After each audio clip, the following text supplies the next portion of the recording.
All right, I just got back from UnPub 6. So I'm going to give a breakdown of what UnPub is like. I was planning on doing a series of videos at the con to show you, and I might sprinkle some of that footage in, but in general, I just had too much going on. So I figured a vlog where I kind of quickly talk about what the con's like, my experience, and my game designs a little bit would be cool. So I'm going to do that now. That's what this is, obviously. So you're watching it. Keep watching. Keep watching. So this was the 6th UnPub. UnPub is kind of a series of events, but this is the major one. It's held in Baltimore every year. And UnPub is a convention for unpublished games. Basically, if you're a designer, you pay for a table. You can pay for a half table or a full table. And if you're a playtester, you just come for free and play. And you get free games because they do drawings if you give feedback on other games. It's super cool. There were apparently like 2,000 people there this year with like 125 designers, somewhere between 200 and 300 games being shown, which is just absolutely nuts. It's an incredibly beneficial convention if you are a designer and you need to get playtesters for your game and you need to get feedback and feedback from other designers and publishers and stuff like that. And it's a really interesting, fun convention if you're just a playtester, and it's free. And also, if you're a publisher, it's super valuable, and there were about a dozen publishers there, but that's just a bunch of people playing games, and you don't have to get pitched to, especially if you're not, like, a super well-known and a smaller publisher. You can just sit down and like play a game without somebody trying to necessarily sell it to you or anything like that. You can see what actual playtesters, just actual normal people, their response to the game. I would really advise you, especially if you're a smaller publisher, to go, because you get this book and there's like over 200 games in this book, right? And you can just go through and go like, oh, that sounds like my brand. Yeah, it's just awesome. So now I'm going to talk about my experience. I wound up, because I wanted to make the most of it. I'd never been to Baltimore. So I flew in Thursday and flew out Monday because it wound up being cheaper than if I just flew in Friday and flew out Sunday. So I got the cheapest flight on Thursday, which was at 7 a.m., and I live 45 minutes away from the airport. So my wonderful wife and I got up at 4:30 a.m. for me to go to that flight. The flight was the most horrifying flight I've ever been on in my entire life. It was fine for the majority of it, but then the last half hour, we entered incredible turbulence. And I've never been on a flight where people were literally screaming, like in movies. I've been on flights where like you'll drop out of the air for a second and people kind of gasp. But people were just unabashedly screaming like they were on a roller coaster because the turbulence was so bad. Both people next to me threw up in their little bags. It was horrifying. As soon as I got in, I met up with Daryl Lauder and all the volunteers. He's the guy that runs the convention, and helped them set up a little bit and kind of got to walk around Baltimore a bit, which was great. And we played some games. And then Friday is Designer's Day, where if you buy a VIP playtester ticket or if you are a designer, there are seminars being held. They had Panda Games, which is the largest games manufacturer there, holding a seminar. They had Rob Daviau and Eric Lang, two superstar designers, giving a seminar there. And I was planning on going to some of those, even though I imagine it's going to be stuff that's kind of already tread over, especially because I like watched all of the seminars online from UnPub last year. And I generally kind of already know that stuff. And the Panda thing would have been really helpful information for me, but I'm not a publisher, so I don't necessarily plan to self-publish anytime soon. So I instead wound up just playtesting my games with all the other designers. They had like a dedicated space next to that seminar room where everybody was just sort of playtesting their games. This was a really great experience and really informative. I playtested a lot with Adam McIver, who is I think primarily known as like an illustrator and graphic designer. He does graphic design on a ton of games with his company, The Creative Department.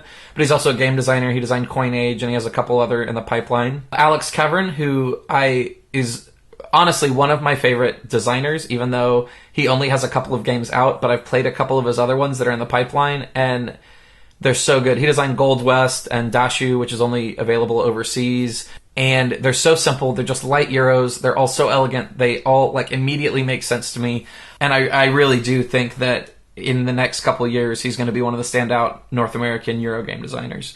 And he's also a really nice guy, so screw him. That's too much for one person. And Ian Zhang, who is he is part of the podcasting group Breaking Into Board Games, which is a podcast I really like. And if you're interested in board game design, you should definitely listen to. It's just them interviewing designers about how they got over that initial hurdle to like get a game published, which is the toughest part. Well, making a good game is the toughest part, but then of the actual like publishing industry, getting it to market is the toughest part. And so we played each other's games a bunch. I have a game called Pathways that's still really early, and it's my attempt at designing a midweight Euro. I've only designed lightweight games previous to that, and so I wanted to kind of get that out there. It wasn't ready for like playtesters to playtest it, but for other designers to kind of see where it was going and offer feedback. So that was super duper helpful feedback for that, and it is one of those things where like already I need to make a new prototype, and I've got a ton to change with that. Some of my favorite games I wound up playing over the weekend were other designers' games, and next year I might get a half table. I already got like a full table, but I might drop it down to a half table just so I have more time to like see other people's stuff.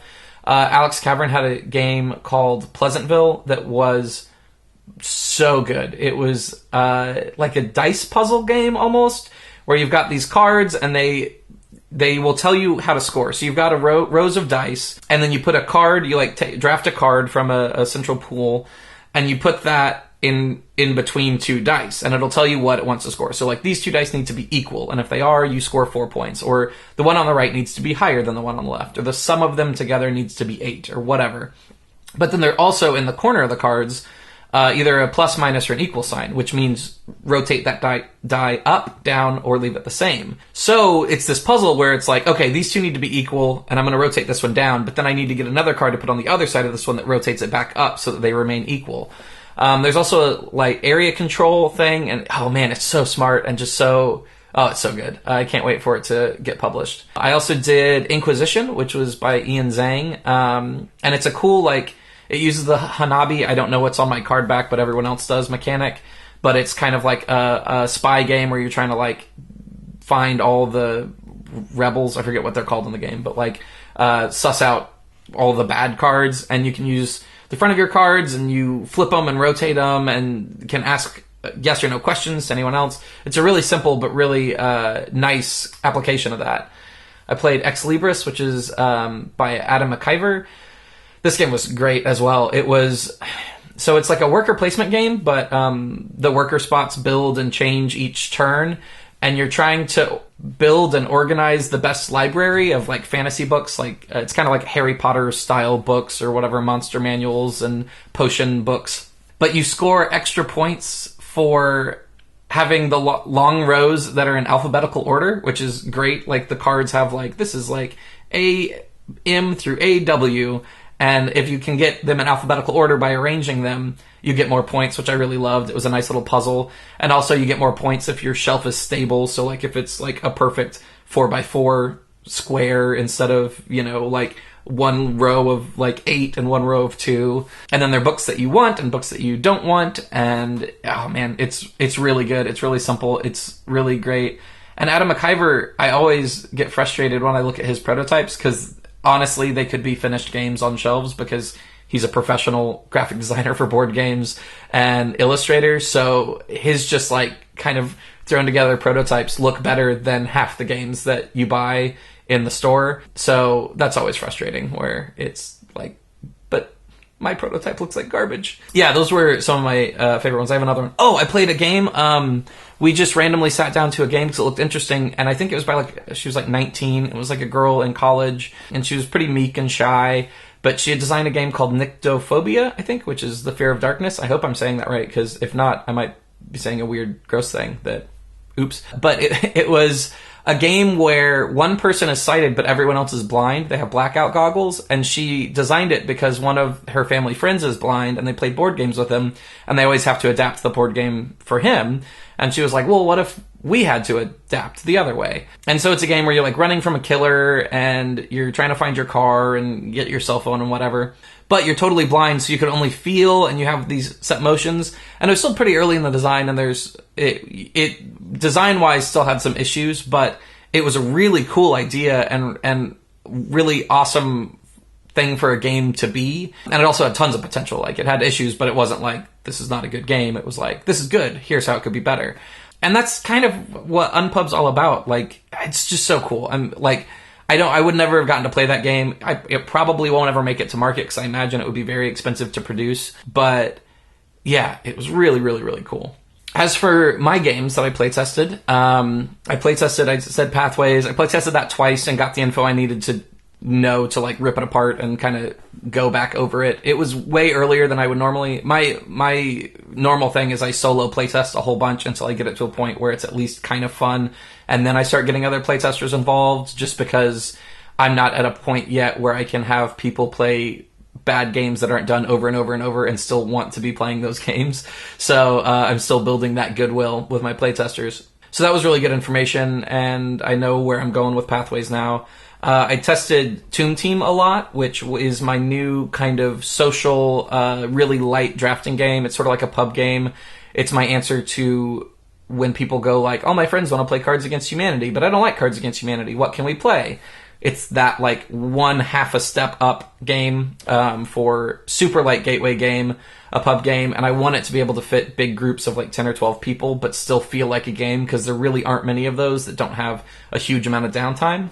So it's interesting because I'm designing it like for a purpose, right? Like for a thing that I want to exist that I don't see a lot of existing, which also means that it's not necessarily like gonna be my favorite game. And it's my first attempt at kind of designing a game that I would be happy to play. It would be a game that I would have in my collection for situations where I want to introduce new people, or we have 10 or 12 people and want to play a quick light game, but it wouldn't be like in my top 10 games. So that's interesting, and it's really hard to figure out how I feel about it, right? Like what problems I have with the game because of their problems with the game, and what problems do I have because it's my own inherent problems with games like that. But I playtested it about a dozen times with different player counts and got really good feedback. I need to rebalance the cards. And the feedback was huge. Like, I literally had a guy, because I was feeling kind of down on it, come back, and his friend came back beforehand, and he was like, oh yeah, like Jake, I'm just making up a name, I don't remember his name.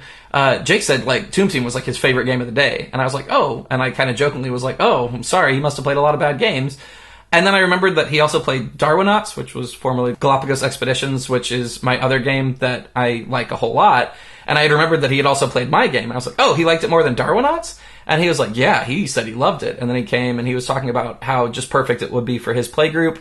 And I got to talking to him about what games he really liked. And it was things like Machi Koro and King of Tokyo, which are games that, you know, are that type of genre, right? Are the like gateway game, light game, you know, play them with kids, play them with your friends, you know, you don't have to like focus too hard on it. And those are also games that I'm not that interested in, right? Like that's not the game I want to play. So it's like, oh, maybe I am closer to hitting that crowd than I thought. And the thing about that crowd is like those games sell 100 times as many copies as my favorite games.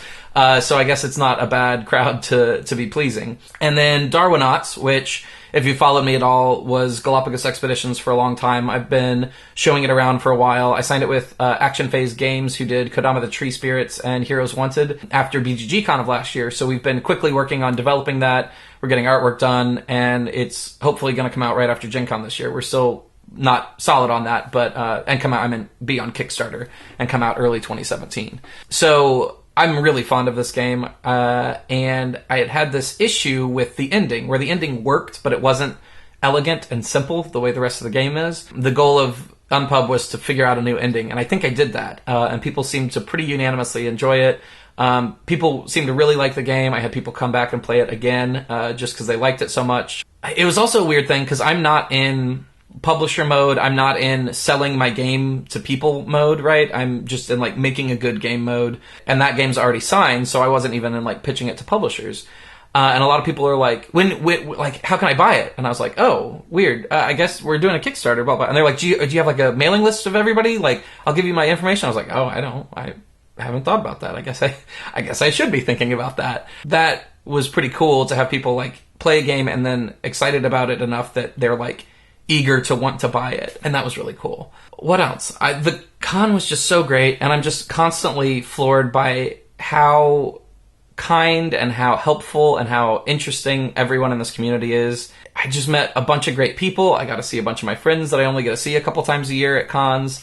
And I really, if you're a designer, I would say you need to go to UnPub, right? Thanks so much for watching this video. Sorry if it went a little bit longer.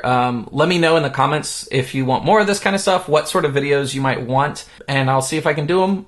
We'll see time and money-wise what works out. I'm probably going to be doing a Patreon in the next month or so that might make this clearer and have a way for people to vote on videos and suggest videos, because I really want to do this. I just don't know what you guys like. So I have a lot of people that ask me about design, but then I don't know if the board game news crowd wants that. So I don't know what you are as an audience, really. I don't know what you want. Like, if you want me to do, you know, what sort of videos, right? I think I have a kind of niche audience that are pretty hardcore board game fans, but I do so many different things. I don't know where you guys are coming from. So please let me know in the comments if you liked this and if you have other ideas for types of videos that you would like to see, and maybe I can start doing those in the future. Again, sorry this went so long. Hopefully you got some good information. All right, thanks. See you later.